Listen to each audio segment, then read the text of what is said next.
New one. New one. What is going on? Oh man. New one. Yep. Gotta mix it up once in a while. Keep people interested. Keep you on your feet. Yeah. Speaking of keeping us on our feet, UTMB was this weekend. All the bevy of races, and it was fun following them all weekend, following the different races. Wednesday night or Thursday morning, Thursday day, Thursday night, Friday morning, Friday day. Whenever they were. Yeah, it was pretty exciting. I definitely wasn't up at like 3 or 4 in the morning when the finishers came in from the main UTMB 108 miler, but anyway. Also, we got to talk about an Ohio runner that continues his reign of dominance in all these races. We have some FKT updates, Appalachian Trail updates for two guys, and another Aravaipa race company acquisition. We'll talk about that. And that one, keep on growing. It's a little close to home, so it's pretty interesting, really. And we'll talk about it.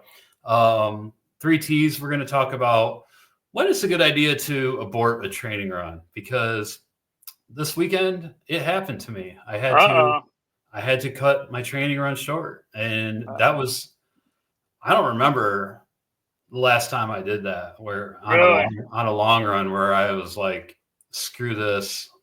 So, that's awesome. Yeah, we'll talk about it. That's it. So let's dive into UTMB. I'm gonna get the screen share up here.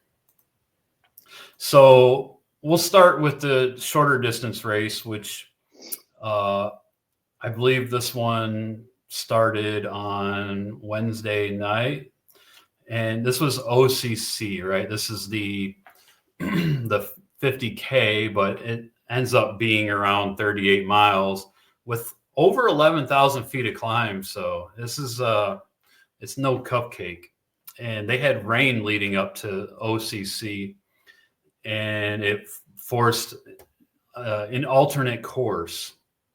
And both the men and women had dramatic finishes right down to the wire. So all the UTMB races have massive payouts. I mean, figuratively speaking, for ultra running, right? The 50K, the OCC, it's more than 50K, but there's 13,000 euros to each winner, and it's part of a 75,000 euro total prize purse to the top 10. And then so Walmsley, we talked a little bit in the last episode about who was going to be running in it. Walmsley was in it, and Walmsley was doing what Walmsley does out there, just slaying. And but he did you see that? Did you see that video footage of him rolling his ankle? Oh, dude, it looked like he rolled both of them. It looked like he rolled one and then stepped and rolled the other one, and then like partially rolled the other one again. I was like, God, it looked like Gumby going down that damn hill.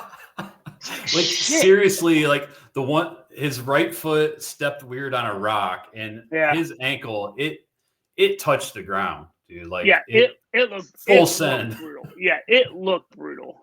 And then he lifts up that one, and he comes down weird on his left ankle, and that one didn't go full send to the ground, but it did bend a little bit further than what it should have.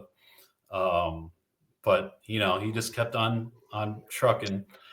And then that Kristian Morgan was just gaining on him from mile 24 to mile 31. That dude just passed like a whole bunch of people, got into that aid station at mile 31, and actually left out of the aid station before Jim. Yeah. So that dude was in the lead with 7 miles to go. Which that thing gave us a great video right? Because that was then when Jim had the, you know what I mean? There were 3 great videos out of Jim's race. It was the ankle, the triple ankle breaker, and then Manugio leaving the aid station before, which then led to Jim passing him and giving him the "Hey, little buddy," the little rub on the back. Yeah, that pat on the back. Yeah. Damn, I was like, shit. Yeah, and then one more video. And then the last Walmsley turn, right? coming down the pavement to the finish chute, and Manugio just 20 seconds behind him. Yep. Jim slips on the pavement. I'm sure it's wet from all the rain, that crazy weather they've had there, and totally bites it on a turn on the pavement. Partially slides on it, even kind of slides into the rail, the fencing, hit it pretty hard. But he got up. And Manugio is close because the way he scurried to get up, he was not, you know what I mean? Yeah. So Jim popped right up and got across the finish line, and literally it was 18 seconds. Yeah, I think it was 20. Yeah. Yeah. So let's see here. So Jim finished in 5 hours and 35 seconds, and Kristian finished in 5 hours and 55 seconds. So you're right. Yeah, it was 20 on the nose. 20-second difference. Yeah. Crazy. It's probably been a minute since Jim was pushed like that. Yeah. Yeah. It was you know what I mean? It was pretty exciting to follow. And the women's race was just back and forth. Joylene Chepgano, who is a really awesome, shorter distance mountain runner. I mean, she's just crushing all these Golden Trail World Series races and all this. And her and the defending champ, Miao Yao from China, they were back and forth for a lot of the race, never more than 2 minutes apart. And then Joylene took the lead at mile 31 and never really looked back. But Miao was right behind her because they were only a little over a minute apart at the finish. So a minute and 10 seconds to be exact. Yeah. Yep. 5 hours and 34 minutes and 3 seconds for Joylene, and Miao was 5 hours and 35 seconds. CCC, that's the 100K race. They actually had good weather.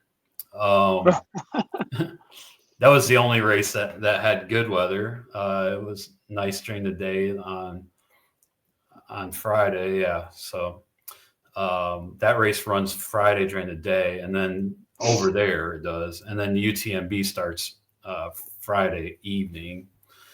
But so they had good weather. And this race, this is the 100K, but it has over 20,000 feet of climbing. Mm-hmm. And this has the same prize purse as OCC, 13,000 euros to the winners, 75,000 total prize purse. And in the women's race, which was exciting, I was actually watching this one. Martina Malarczyk from Poland.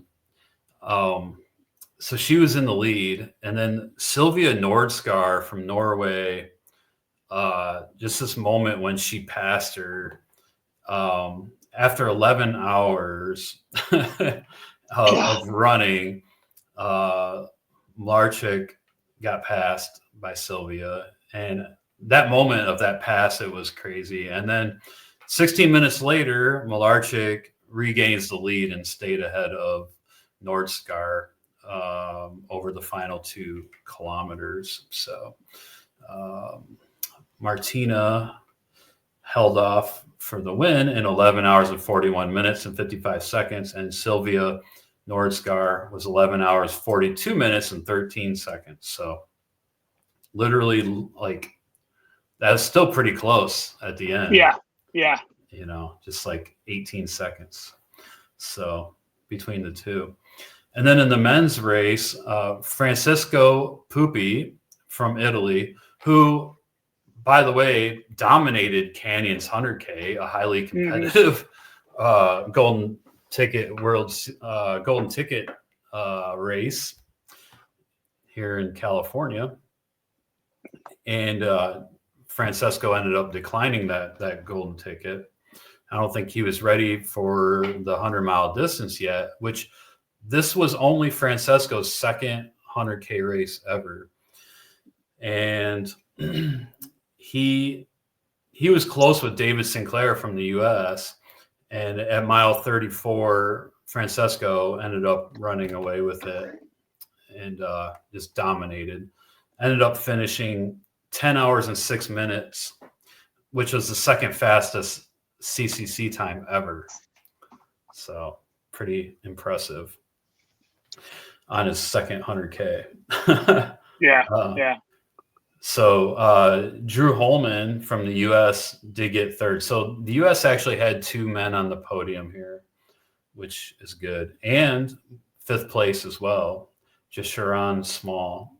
So it was good to see three out of the top five from the U.S. in that event, because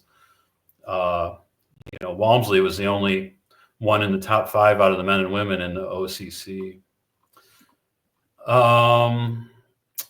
Some other notable finishers like Dan Green.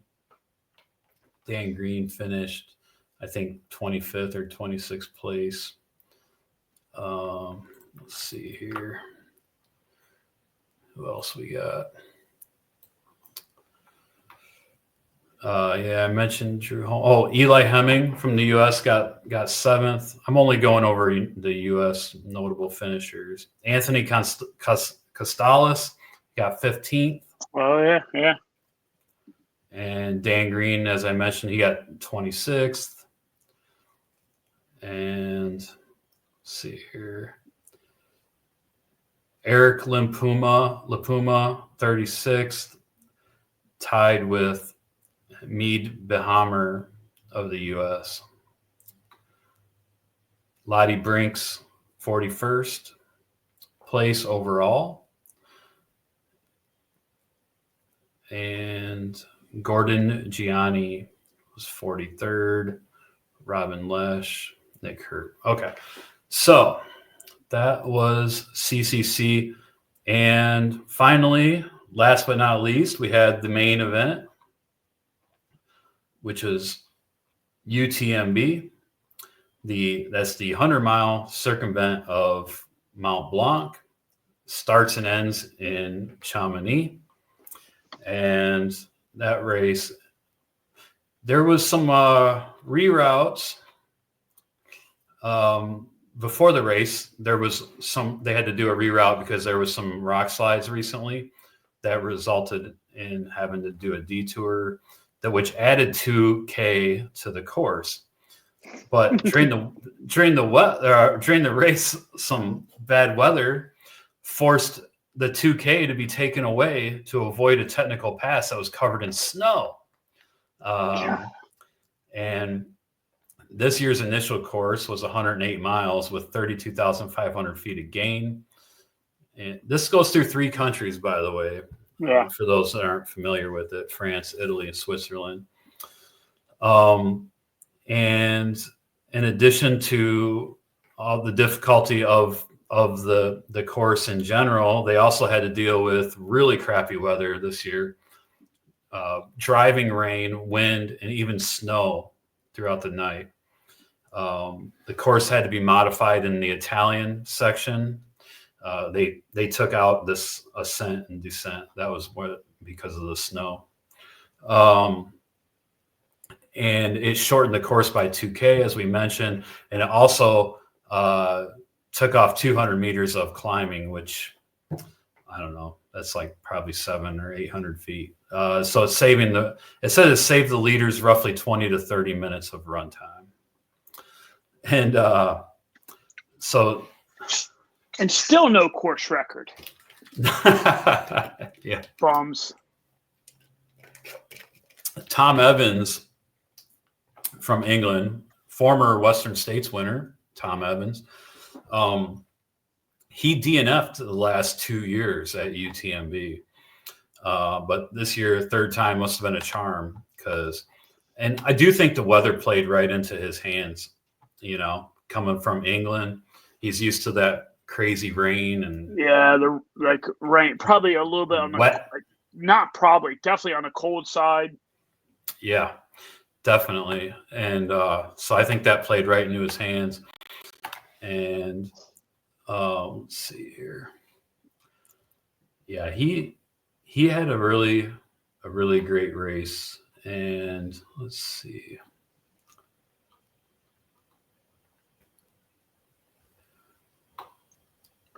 Yeah, Ben Demon from the U.S. was second. And Ben Demon, he's from the U.S. He lives in France.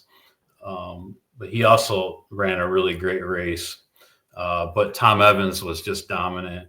Finished in 19 hours and 18 minutes, 58 seconds. Ben Demon, 19 hours, 51 minutes, and 37 seconds. And then another UK runner, Josh Wade, was third, 20 hours and 5 minutes. So, so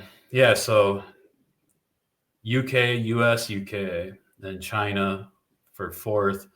And that was G Duo, and Thibodeau Garbier, a French runner, was fifth. And Ludo got sixth. Where's our? Yeah, that's right. I forgot we did picks. Yeah, while you look for your picks, the other thing that we were talking about pre-show was this has got to be the first time ever. This has got to be the first race ever anywhere in the history of ultra running, in the history of trail running, that ASIC took first and second on the mid. And so, which now has me looking at ASIC trail running shoes, and I'm like, I've never seen these before a day in my life. I know, I was shocked to hear that. I'm glad you brought it up. It's just wild times, my friend. Wild times. Wild times indeed. So for the UTMB, you had Courtney in first. Yeah, womp. We'll get to the women's race in a second. You had Francois Dehane in first, and he dropped. He DNF'd. Well, where did he DNF at? I don't remember, but I think it was in the first half of the race. Yeah, I think it was pretty early. Dehane, and then I had Dehane, and I had your wild card was Ludo. Ludo, yeah. Yeah, who ended up getting sixth. So nice work there. I had Hayden Hawks was my wild card. He DNF'd also. He DNF'd too, yeah. Yeah.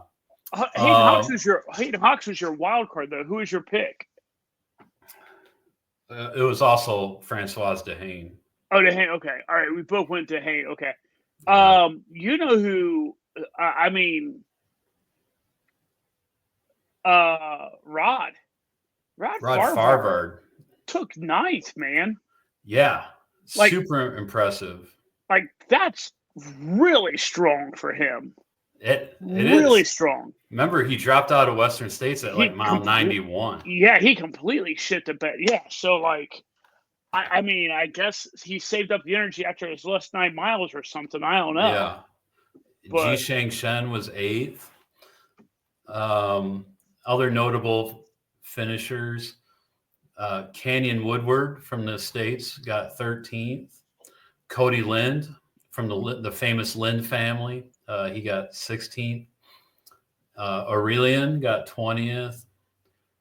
Carl Saab, 43rd. Yeah. Matt Seidel from the States, I believe he's a Bay Area runner. He might have moved, I can't remember. 49th. And Dakota Jones got 61st. In the women's race, we both had Courtney. Man. And surprise, surprise. Womp, womp. Courtney is actually human. Yeah. What? Dude, just crazy. Who would have guessed? I thought it was a lock for sure. I don't know if the weather got to her, or I'm not really sure what happened. But I will say this: Ruth Croft just put on a masterclass. Oh, dude, just running like 100-miler. I mean, she led early, but in the middle part of the race, she kind of dropped back to third and just kind of maintained, looking for her moment. And then her moment came. She passed Camille Bruyas, who was also running a strong race. And then she passed Courtney. And Courtney was, whatever happened to Courtney, we're not sure. You know what is weird? Courtney also had a lot of trouble at Cocodona when the weather got was cold. Really bad weather. I like mean, rain. she just might be one of those people, because she is skinny. She's rail skinny. Yeah. I mean, I get it. They're elite ultra runners. They're all, relatively speaking, none of them are girthy, right? Like I think they don't have any body fat. Yeah, I think the only one that has any kind of mass on him is the little stocky dude, Zach Miller. Zach Miller, yeah. I think Zach Miller's the only one with any kind of ass on him at all. Yeah. Outside of him, you know what I mean? So it might just be where she's just so fucking skinny. It just like she just like she can't handle it, man. Like she just crashes out. Yeah, it'll be interesting if I haven't read anything. Maybe she has kind of. I really haven't seen anything either. It's been pretty quiet on the socials, I feel like. Yeah. I will say this. I saw 2 videos, and then we'll quit talking about her, because at the end of the day, she took 10th. I saw 2 videos. I saw one video where it literally showed like her versus Ruth in an aid station, and it was crazy how much faster and with how much less Ruth was in and out. Ruth had one person handling her and no one in her face. Courtney had a whole gamut of people around her and a bunch of people, and Ruth was in and out of that thing. And I think it was actually when Ruth finally passed her. So I saw that. The other one that was really kind of like we talked about watching Walmsley pass the Italian dude when Katharina, I think, passed Courtney. Have you seen that video? I think I did, yeah. The caption on it is something to the effect of "the world's kindest overtake." Yeah, okay. And it shows Katharina kind of gaining up on her and basically like saying something of like, da da da da da, and then it just proceeds to just put like Courtney was just fucking wrecked. Yeah, she had nothing. But all right, even with all that being said, every single time you saw her, bright-eyed and bushy-tailed, just happy, smiling, just super friendly to her friends and family and fans. She's nothing but class, man. She always has been. She's a great representative for the sport. We were talking before the show, though, like that last climb, you could tell she was hurting. But you know what? Kudos to her for sticking it out.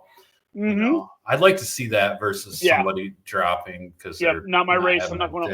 It's not my race. I'm not going to win. I'm not going to podium and done. But I will say this: you had Ruth Croft on your wild card. Ruth, way to pull through for me. Nailed it, man. Who's your wild card? Katharina. Hey, Katharina Hartmuth, who got third. Yeah, because she ran a strong race. Yeah. Camille Bruyas. So Ruth ended up first, 22 hours, 56 minutes, 23 seconds. Camille Bruyas second from France, 23 hours, 28 minutes. Katharina Hartmuth, 24:16. And then Anna Carlson, who's a badass runner, was fourth. Notable finishes: Lucy Bartholomew from Australia. That's a name that we often see, and she's all over social media and really a big part of the ultra running scene. She ended up in 7th, which was awesome. Courtney 10th. Lindsay Dwyer from the U.S. got 17th. Yeah. Elena Horton from the U.S. 18th. Heather Jackson, former triathlon turned into ultra runner. 19th. So we got US in 17th, 18th, 19th, and 22nd, Marissa Romeo. Let's see here. Alyssa Clark, 39th. Emily Hawgood, 69th. So congrats to all them. Abby Hall dropped. Stephanie Howe dropped. This race has a ton of drops because that's actually just. I mean, it has it's a huge race, anyways. Like you and I talked about, it's 2,500 runners. But like I was actually just sitting here like on their results page, and you have to go all the way to page like 41 before you finally run it where the DNF list starts. You know what I'm saying? Right. And the dead last person was a guy from Hong Kong, and he came across in like 47 and change. So you get 48 hours for the race, but this race just eats its young, man. Like it has a crazy DNF. Yeah, and it's a big time race. I mean, 20,000 euros to each winner. That's a good chunk. Like you don't see ultra races that are shelling out prize money like that. So that's cool. But yeah, 2,500 starters just in this one race. Yeah. I mean, I think they have like 10,000 runners across all the races. Yeah. There's races that we haven't even talked about, like that. Yeah. Like there's a weird little race or all this like crazy ass shit. There's a weird little race that starts in the middle of the night that people are sprinting for. Like it's super weird. Some cool stuff. But yeah, so that's UTMB for this year. It was fun, very fun to follow as it always is. And it was cool that it was on, leading up to Labor Day weekend. So also I want to talk about Tuscazoar endurance races in Dover. And let me get to this. So this is in Dover, Ohio, Tuscazoar. And did you ever run Tuscazoar? No. So it surprised me to learn it's a 25-mile loop, trail loop. Oh, I thought it was a rail to trail. They must have changed that. Then I wonder if they changed that. I could swear it's a trail. Like you know what I mean?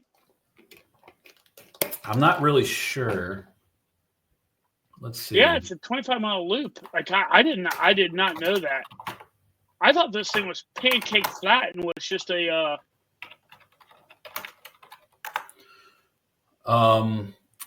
There's like 10,000 feet of climbing in the 100-miler at Tuscazoar. All right. So it's it's pretty good for Ohio. Yeah. I mean, not quite Mohican, but maybe a little more than Burning River. Yeah.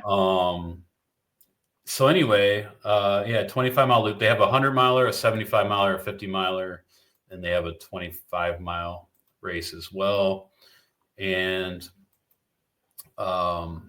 so let's just talk about the 100-miler because this is something to note. Alec Klein got first and like just crushed everybody by like 4 hours, 17 hours and 54 minutes. Alec Klein has just been tearing it up. We mentioned that briefly in the intro. Let's just look at his year. I kind of went over this a couple weeks ago, but Tuscazoar 100, he got first. Eastern States 100 second. Burning River 100 first. Buckeye Trail 50K, he got second.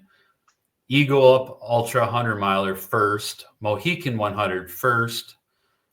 Highly 100-miler first. Running with My Nomies 50K first. Georgia Death Race third. Get Lucky 50-50 first. Super Bowl Trail Championships 50K first. Rocks and Roots number 2 first. That's a 50K. Lake of the Woods 50K first. Rocks and Roots number 1 first. Dude, like if this guy is not in the top 20 for Ultra Runner of the Year, there's something wrong. I mean, I know these aren't like highly competitive races. Yeah, I mean, that's the bad thing. I hate to say it, but he's basically beating the shit out of a bunch of like fucking You know what I mean? Like he's beating the shit out of a bunch lot of like backyard races or dads, not backyard you know what ultras, I mean? but just like but it's homegrown races. Yeah, it's just like I mean, dude, you're going out. I mean, like let's be honest, like yes, he won Tuscaroar by like quite like you said it, like quite literally 4 hours, right? But like, what are we talking about, man? I mean, you're beating the shit out of a bunch of like soccer moms and fucking couch potato dads. You know what I mean? Like dad bods. Yeah, I mean, I mean, that's true, but just to like, I mean, he's run a lot of hundreds. Like that's got to count for something. I mean, I think the most impressive one, like, he had a couple of good wins, but like Tuscaroar, like him winning Tuscaroar doesn't. Like this will be such a dumb comment. Him winning Tuscaroar doesn't impress me. You know what I mean? Yeah. I mean, it does, but it doesn't. You know what I mean? No, it doesn't. I agree. It doesn't. Like Burning River is maybe impressive. That's kind of a competitive race. Burning River's solid. Mohican's pretty competitive. Mohican will bring some people. Mohican will bring some people. Burning River brings some people. Yeah. Tuscaroar, so there were 16 people that ran it, I think. Yeah. You know what I mean? And yeah, the 16 men and 3 women. First place for the women was Brittany Knappenberger, 23:34. So yeah, no, it'll be interesting to see if he gets any votes when it comes down to it. Yeah. Just the sheer fact of getting a first place in like all these, like he's done a lot of races this year. It is also the volume. I mean, the volume is crazy. Like he is. Yeah, he's turning over 100 milers like nothing. Like flapjacks. Yeah. Right. All right. Let's move on to. Stunned this race has 10,000 feet of gain. Well, yeah, there's like some private property, and then there's also at that camp. They have a 75 miler too. Manuel Valentin first and Amy Egan first in there. Good sir. It is time for some FKTs. Yeah, let's roll into FKTs. This is an interesting one. So this is in San Francisco, in the city of San Francisco. And it's called the San Francisco Round, which, you know, in England and Wales, and they have all those, the Bob Graham Round, the Gordon Ramsay Round, all that, where they, you know, you have like certain peaks that you have to hit, and there's really no specific way that you, or trail that you have to go on. You just have to hit all the peaks. Although this one does say that you have to hit these peaks in order. So it's all 76 accessible peaks within the city limits of San Francisco. And 76. Yep. And some of these are like small little hills, dude, but some of them are like pretty good climbs, like Mount Sutro and Twin Peaks. There's wasn't Presidio, Rob Hill or something, but so it's 62 miles with like 10,000 feet of climbing. But I looked on his Strava, and it was well, we'll look at that in a second. But anyways, so 76 accessible peaks, and there's even a map that if you see there, it says a curated map with all 76 of the peaks. If you click on that link within that, you can see where they all are. And one of them's not accessible because it's like private property and you can't access it. And 2 of them are, you need to be a San Francisco resident to get in for free. And those, like the Botanical Garden and the Japanese Tea Garden. Yeah. So if you're not a resident, you couldn't get in. You know, you'd have to pay to get in. Not to mention, they don't open till a certain time, so you might not even get there. You know, you might have to wait for them to open. So, but anyways, all the other peaks are accessible, and you know, some of them are decent little climbs. Like I mentioned Mount Sutro.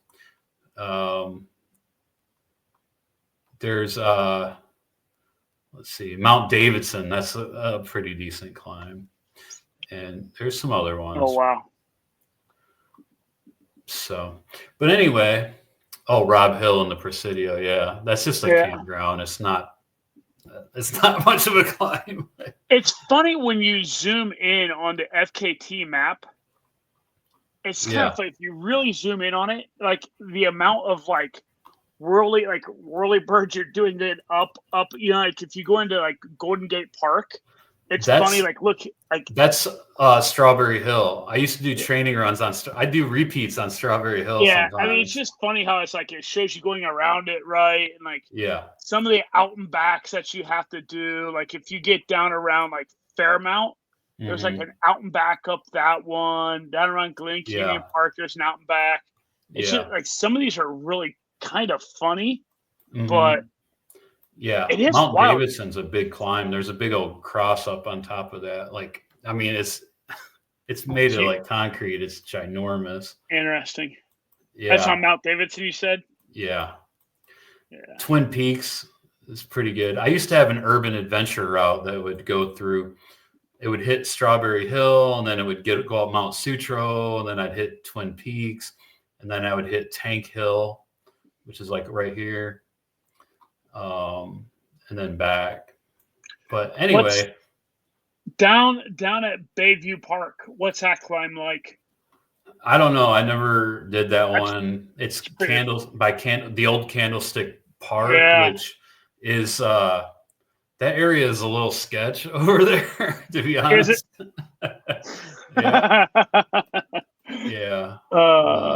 But what did he do this in? Yeah, so let's move on to the FKT itself. Tyler Morales, he's apparently the first one to ever do it. He's the only one listed. Yeah. It's male, self-supported. He did it in 11 hours and 16 minutes, which that's freaking pretty good, man. Because trucking, dude.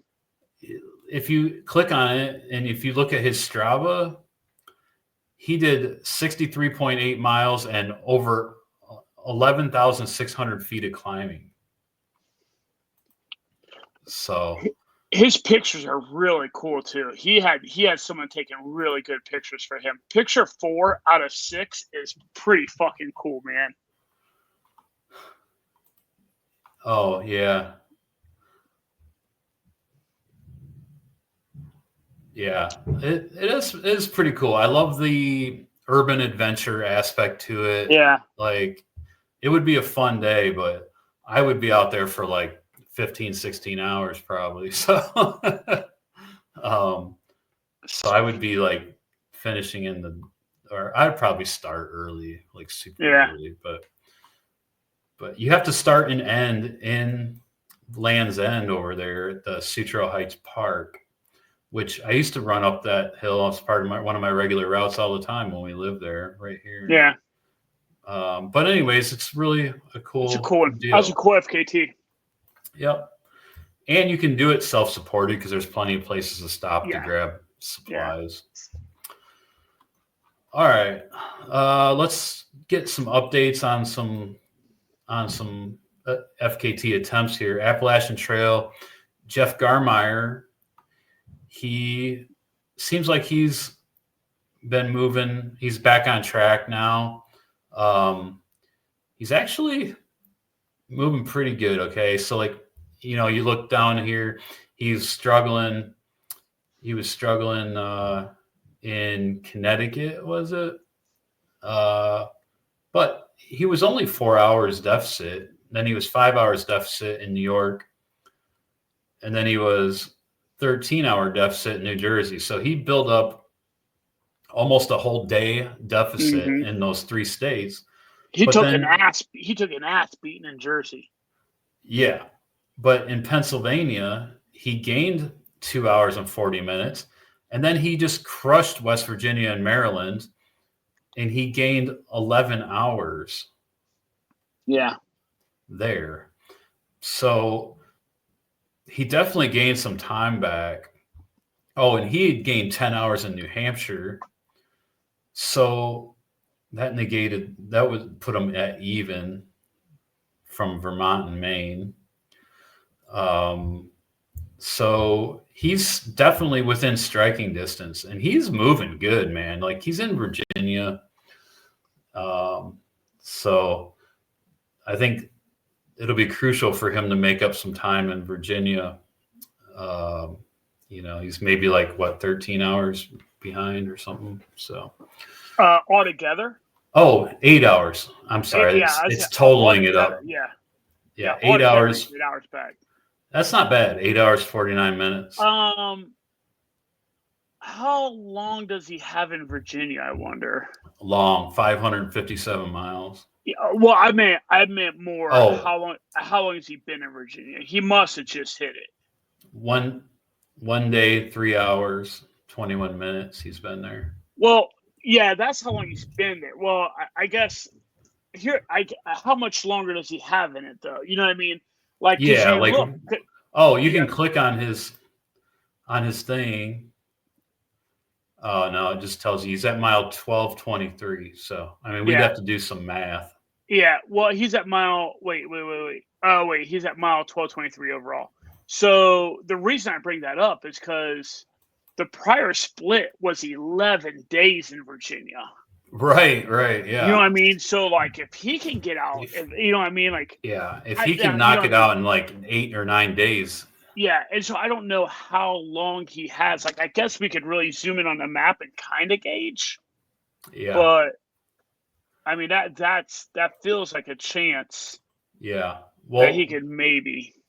We'll definitely know a lot more next week, and we can add up. We can do the math next week. Oh, yo. I just really kind of looked at it. He has a hot minute left in Virginia. Oh yeah, that's long. It's the longest state, right? 557 miles. He's got this to go. If you look on it, he's got that to go. Yeah. You know what I mean? He's north of Yeah. He's basically dead west of Washington right now, right? And he's got to go all the way down. Yeah, for sure. So, but we'll know more. It'll be interesting. Yeah, I feel like Virginia will be the make or break, right? If he can make up that time in Virginia or something like that, or not give up a ton. Right. And then we had Kristian Morgan, who's also moving right along with his FKT attempt. He's in Tennessee. He's on day 35. Now, it does say that on his Instagram, and this was posted today, that he's hanging out with the ponies in Grayson Highlands. Less than 500 miles to go. So if this is day 35 and he has less than 500 miles, he has to finish in 5 days to break Tara's 41-day record. So he's going to have to put in 100-mile days or maybe 90-mile days or something so I don't know. I don't know if that's going to happen. You see him almost walk the wrong way down the trail. Yeah. They're this way, buddy. Yeah. He's kind of yoked, isn't he? Yeah. And he's been out there for 35 days. He's crushing it, really. But he's got good build on him. You know what I mean? When you he's the cut. One picture of him. Yeah, the one picture of him sitting in a creek or the river or whatever, washing off. Yeah. That dude's got a fucking good sized build on him. Yeah, for sure. He's a strong runner, that's for sure. He's definitely good at FKTs. It'll be interesting to see what happens. We'll definitely know more next week. We'll know if he's got the record or not. Yeah. So we'll be following that. All right. Moving on to some news. The Sri Chinmoy 3,100 mile self-transcendence run started August 30th. This race has always fascinated me. It's there's actually a documentary about it, 3,100 Run and Become or something like that. But so this race is on a 0.5484 mile loop on like sidewalks around a city block in Queens, New York. So it's a suburban block in Queens, and they have to do 3,100 miles. So that's a total of 5,653 laps. God. They have 52 days to complete it, and they have until October 20th. So August 30th to October 20th. They have to average 59.6 miles per day. And the course is only open, it's open 18 hours a day. So it's open from 6 a.m. to midnight every day. They have to take a 6-hour break. That's a rule. And this race has been going on for a long time, actually. That's just so they don't get fucking robbed. Dude, they're in Jamaica, Queens, man. Like, let's be honest here. They're in fucking Jamaica, Queens. Yeah. Like, that's crazy. Yeah. So it is just, it's just one of these things, right? It's like you have to be so just disciplined to show up and run around this half-mile block, every day for 120 times or whatever it is a day. You have your feet, your shin splints. Like, I can't even imagine. Okay, so let's you're only allowed to run. It's only open 18 hours a day. No, that's not right. Yeah. What is it? Yeah, 18 hours a day. Yep. And what does the mileage break down to if you want to take the entire time? How many miles do you have to do a day? 59.6. So 60 miles a day, basically. You have 18 hours to do 60 miles a day. Yeah, so you're doing yeah.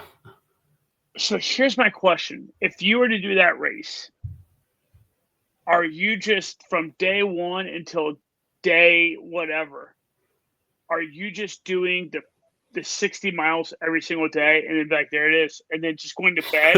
No. And then waking up the next day? What would be your approach to this? My approach would be to try to get some in the bank, because you're bound to have a day where you're just like, it's not happening, right? You're not going to get to your 60 miles. Like, and you can't, like, walking it, you'd have to have a fast ass walk to get 60 miles in 18 hours. I mean, the other part of that is if like you talked about, this is concrete. You know what I mean? Like, this is right. A trail. Right. Like, the shoe that you would have to have you'd have to have like a shoe, like you'd have to have a walking shoe. Like, you'd have to have a shoe with a high heel and like a rocker on it, Yeah. So for 18 hours to get 59.6 miles, that's 18 minute and 7.25 second per mile. 18 point what? 18 and 7.25 seconds. So 0.72. So 18:45 minute miles. No, 7.25 seconds. So yeah, 1807 basically. 1807 per mile. So you could definitely walk it if you had your food set up to where you could just like eat when you're walking. Well, I mean, like, the aid stations are crazy. Like, if you watch the videos, the aid stations are nuts. Well, they just have that one main aid station, right? I would assume it's only yeah. I mean, yeah. There's no reason to have any other aid stations. Yeah. But, yeah, man. I don't know. Like, it's fascinating to me. Who has that time to just take 52 days to do this? I mean, that's the crazy thing. You have to take a month. You have to take damn near 2 months of vacation. Yeah, I'm sure it's a lot of retired people, but there's actually only, I think, 10 runners in it this year. And you know what's as funny is I have not found like registration or or. Yeah. I don't know if it's like, you probably have to have a history of these multi-day races to get in. But it's cool on the website. If you look up Sri Chinmoy Marathon Team, the Sri Chinmoy races, 3,100, they actually have the race directors update every day. Yeah. And it goes over the weather and like, who's doing the best and what kind of mileage they're putting in and all that. So it's pretty neat. But yeah, so they're done with day 4. They started August 30th. So yeah, maybe we'll check back in like a couple weeks and see where we're at. So interesting. Yep. Laz, he has made it to Utah like over a week ago. He made it to Utah, but he was heading back for ARFTA, which is his a run for the ages. That's like you get however many hours as old you are. So if you're 70, you get 70 hours. And I think you get 30 hours. If you're under 30, you get 30 hours. 30 and under get 30 hours, and then everybody else gets like their age. But anyways, so he must be picking it back up in Utah when he's done race directing that race. And the last story we want to talk about is Aravaipa is added again. They have another acquisition, and this time they've purchased a race company out of northern Michigan and also northern Wisconsin. I'm familiar with this race company. I ran the trail marathon, the Grand Island Trail Marathon up there in the UP. They put on some great races. I mean, it's a great mom and pop race company. They've been around for 26 years of race directing. So they've made a difficult decision to retire. They said they've made some wonderful friendships, and they've helped build ecological awareness, respect for the environment, and their race courses were just awesome in like the Upper Peninsula and Wisconsin and all that. So very popular race company, and they have sold to Aravaipa, and they basically say Jamil Curry and his team have the experience, skills, and passion that they feel are necessary to take over Great Lakes endurance. Aravaipa understands and respects the historical traditions established by Great Lakes endurance, and they're assured they will welcome the devoted community of runners and volunteers that have grown over the years. So Aravaipa definitely made a pretty strategic acquisition here, because that's a solid mom and pop race company, and I hope Aravaipa does it justice, because their races are really cool. I think we ask this every time this happens, but yet again, I'm left wondering who approached who. Yeah. Right. Like, that's a great question. It's fair. Like, it's a fair question too. Like, did Great Lakes like, hey, listen, like, was mom, pa sitting around like, hey man, I'm fucking tired. I'm tired too. Should we just reach out to Jamil? Like you know what I mean? Or does Jamil have, like, for lack of better words, or does Jamil just have like a team that just kind of scours the U.S. looking for like, ooh, this one could be a good one to go pick up. Yeah, you know what I mean? They have a nice block of races, and they have a good support structure around them. Yeah. They've only really purchased races that are like well established. Solid. Yeah, well established, right? And so you almost wonder, like, because I mean, like, shit, you and I both know damn well this kind of thing exists in the business world, right? Like, there are jobs and roles where, like, your job is acquisition. Oh yeah. Like, your job is to go and find other companies that fit my portfolio of what I want to bring into my portfolio.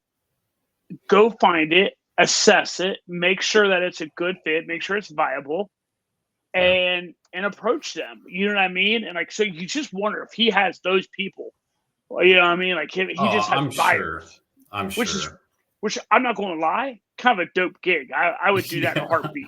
That would be cool. I would be a dope gig, man. Go and run in some races and like get to know them, kind of like schmooze them. Like, hey, by the way. Yeah. You know what I mean? Like, right. Be a cool I gig. can run this up the flagpole. yeah. If you ever get tired, you know what I mean? Yeah. Like, I mean, Aravaipa they're definitely like the number one race company in the United States by far. Yeah. And they're growing. They're growing exponentially. So they have a presence in the Midwest now with this Great Lakes Endurance. If Aravaipa ever wanted to truly win me over, they'd do two things. They'd buy Mohican. And then last but not least, they would just like turn their backs on UTMB. Bro. Like High Lonesome did. Yeah, man. Well, they never will because they're part of the golden ticket. I know, but like, at what point do you just be like, you know what? I've gotten big enough. I don't need to suckle at the teat anymore. I'm done. Yeah, I think it has to do with Hoka, honestly. Oh, Hoka is like a big sponsor for them. But look, ASIC's making a charge, bro. Like ASIC's making a charge. Look out for ASICs. and also Aravaipa has that other god awful shoe. What's that one that they have at there? Like, what's the one? It has like the fucking dials and shit. Speedland. Oh God, what a God. $300 some shoes that people are like, they're falling apart. Like, and it destroys people's feet. Oh yeah, like heel. Wrecks. Yeah. Well, Chaz has a guy who because the Speedlands are owned. Like who's the outdoorsy runner dude who Dylan Bowman? Isn't I think so, right? Cameron Haynes. Well, it's Cameron Haynes. These guys, he doesn't own it. These guys they have shoes made after them. Yeah, so Chaz like knows sponsored or something. Yeah, Chaz knows a guy who's like just the biggest ever Cameron Haynes fan. Just huge Cameron. And it's just strictly because Cameron Haynes wore those shoes. This guy went out and bought a pair of them. And in literally first run, he's like, fuck me, my feet are fucked up. You know what I mean? Like, destroyed his feet. It is like, you know what I mean? Like, it's just. The guys that started Speedland are former execs from Nike, I believe. Oh, yeah? Yeah, I heard them on Dylan Bowman's podcast before they even released their shoes. This is like, I don't know, a couple years ago. But anyway, Speedland, if you want to prove us wrong and send us some free pairs of shoes to try out, we wouldn't say no. I'll let you know what I think of. I'll let you know what I think of them in November when I'm allowed to do shit again. Right. All right. Quickly, 3 T's. Try to get this done in a couple minutes. But when should you board a training run? So, there's a certain point in a training run where if it's not going well, it could be diminishing returns, right? Mm-hmm. So, but at the same time, if it's not going well, sometimes that's the best training when it's not going well, because in a ultra marathon, oftentimes shit does not go well, and you're gonna feel like shit, and you're gonna have to suck it up and continue on. And that's kind of my mantra is like, I always, even if a training run is going absolutely horrible, I will stick it out just to get the mileage and get it done. Well, on Sunday, I set out to do a training run, and I guess I really didn't know that it was going to be like 90, and the sun out here is a little different than the sun in Ohio. You not know it's going to be 90? Well, because it's usually in like the mid 70s, and if it's the sun, full sun in mid 70s feels hot. Yeah. But I will say 90 is like exponentially hotter. Anyways. Yeah. anyways, I didn't want to abort this training run, but it was to the point where I couldn't even like really climb up hills, and the sun had just completely zapped me. Like my water in my bladder, which I drained, but it was hot. It was hot water. In my water bottles, it was hot water. And it was just like one of those things where it was almost dangerous to keep going. So I had to like knock it way short of the mileage that I wanted. I mean, I still got a good training run in, but it's like, at what point do you abort? I hardly ever abort a training run. So it's just been kind of eating at me, but sometimes you got to be smart, right? Because honestly, I wasn't even going. I drank so much fluids after I got home. I drank electrolytes, 2 Gatorades, electrolyte powder, a bunch of water. And it was hours before I started peeing again. I'm like, holy shit. Like, did I just give myself rhabdo? Like, what is going on? Like, it was hours before I peed. So is this 3 T's essentially you wanted me to tell you it's okay that you pushed out? No, is that what this is? No. So I'm just using this as an example. But so I guess the point of this is, when should you abort a training run? And I would have to say, you have to be smart about it. Do not hurt yourself. We're not medical doctors. We're not giving any medical advice or anything, but you got to really always assess. Don't quit a training run because you think like, oh, my legs are heavy and I feel like shit. Like if there's a valid reason to where you could like really do some serious damage to yourself, then you should probably call it if you can. So that's my thoughts on it. I'll kind of piggyback off what you're saying. If it is like extreme heat to where you're physically endangering yourself, and or extreme cold where you're physically endangering yourself, or fuck it, if you're running in a lightning storm on a golf course or whatever it may be, right? If you're physically endangering yourself, then what are we talking about, right? Like, let's not be idiots here. Right. Now, outside of those, you're on a run and you're just like, I feel like shit and I just don't want to go anymore. I will say this, and right, wrong, or indifferent, I will say this. If you're on a run and you feel like shit and all things are equal, I think that your experience as a runner buys you additional, like, get out of jail free cards for the exact reason you're talking about, right? Like, if you're new to ultra running and like you just don't know, right? Like you don't know what you don't know what like suck is, you should probably just like muster up through those, right? Like you should probably just like I'm gonna do this because you need to know. Now, if you have been through the suck and back, and like on a given Saturday, you're like, you know what the fuck? I am not having fun. Dude, there's nothing wrong with the occasional, like, fuck this shit. I'm not enjoying it. I'm not having fun.